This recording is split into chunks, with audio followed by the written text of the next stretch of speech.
When we consider the technological base that we have here in the Valley today, capped by Hewlett-Packard and Micron and the like, again, we have to look backward and say the people who really pioneered this were Morrison Knudsen. Again, these were the people who had the most trained workforce. Arguably in the United States, these are people who are engineering machines that had never been built, executing on contracts where they had to make up things on the fly and design things that had never been designed before. In May of 1954, Harry Morrison appeared on the cover of Time magazine with the caption that he had done more than any other man to change the face of the earth. And sometime after that, a California writer quipped that they had done so much to change the face of the earth that Morrison Knudsen and Harry Morrison would probably be the first construction company on the moon. And while it was in jest, it really ended up to be true, as Morrison Knudsen ended up getting the contracts to build the Houston Mission Control facilities for NASA, and then also the Apollo complex at Cape Canaveral in Florida.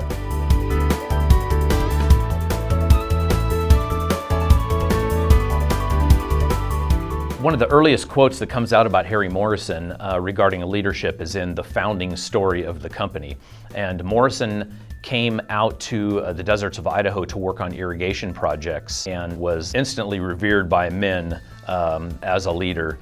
Harry wasn't constrained in the way he looked at the industry. He was looking for new jobs, and he didn't care whether it was in Ada County or Iran. He never really turned down challenges. He didn't wait or delay. He just attacked them head on. The story goes that Knudsen asked him what he had to contribute to the joint venture, and he said guts.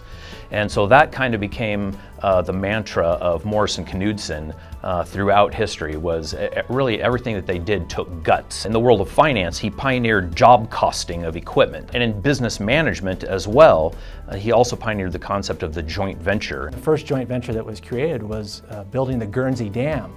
He kind of put his ego aside, and he didn't want to do it all by himself. He was willing to partner. He saw the benefits of being able to bring two companies together or more to be able to tackle larger projects. The company brought those two companies together to build a project that probably nobody in their right mind today would undertake. It was a huge dam actually for both companies during the time, because it was a hard time to get business, and the Depression was coming on.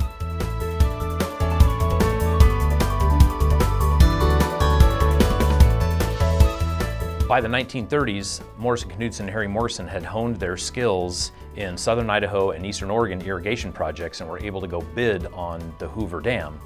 There was some innovative techniques that were also kind of used and perfected at the Hoover Dam. Some of the concrete work that was done there, where they were bringing in the concrete and these overhead cableways and the chute system. If you didn't have that, there would be no way that the dam could have been completed, on the time scale that it was, or the budget that it was. Hoover Dam, in my estimation, is probably the most important project that they ever put together. Definitely a legacy project.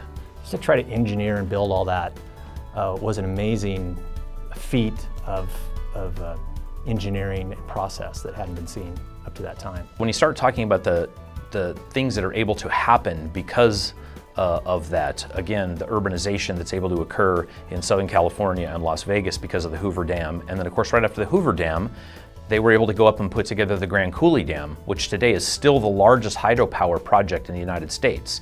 And the impact that that has is absolutely revolutionary. So as we're heading into the war, we're building aluminum plants, we're building ship works on the Pacific West Coast. Boeing is coming to bear at that point in time, and it's only because of the electricity that is generated from this dam that Morrison Knudsen built that we can become this manufacturing powerhouse, and frankly are able to win the war because we're able to create armaments more quickly than our enemies are.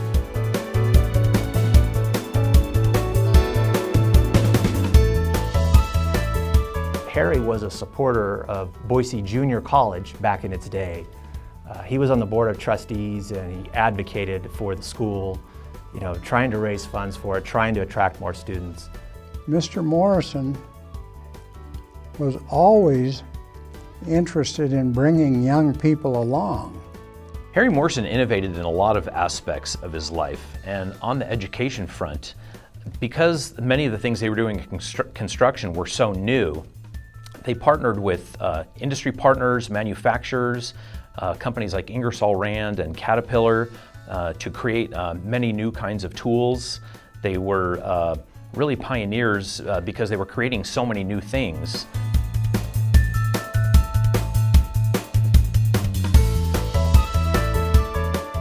At first, when I started talking to people about Harry Morrison, a few of them would refer to him as Mr. Morrison, and I thought it was perhaps an oddity, but I came to realize that everyone referred to him as Mr. Morrison. I admired what he did, what he was as a human being, as much as any individual I've known. I met a gentleman who said his father was an independent contractor who had done work for Morrison Knudsen, and one of the proudest treasures of his life was this letter of reference that Harry Morrison had handwritten, and he kept that thing posted on his wall. Our ability to live here in southwest Idaho is because of the irrigation works that they put in and the farming and agricultural base that we were able to develop from that, and the employment base that grew here, that created the income that allowed people to stay here and live. If you're driving an American-made vehicle, they probably built the plant it was made in. The military bases that protect our nation, largely built by Morrison Knudsen and their partners. There just isn't anything you can do on a daily basis to where Morrison Knudsen probably didn't have an impact, and where Harry Morrison wasn't the driver of that. So we really owe him a debt of gratitude for building the 20th century.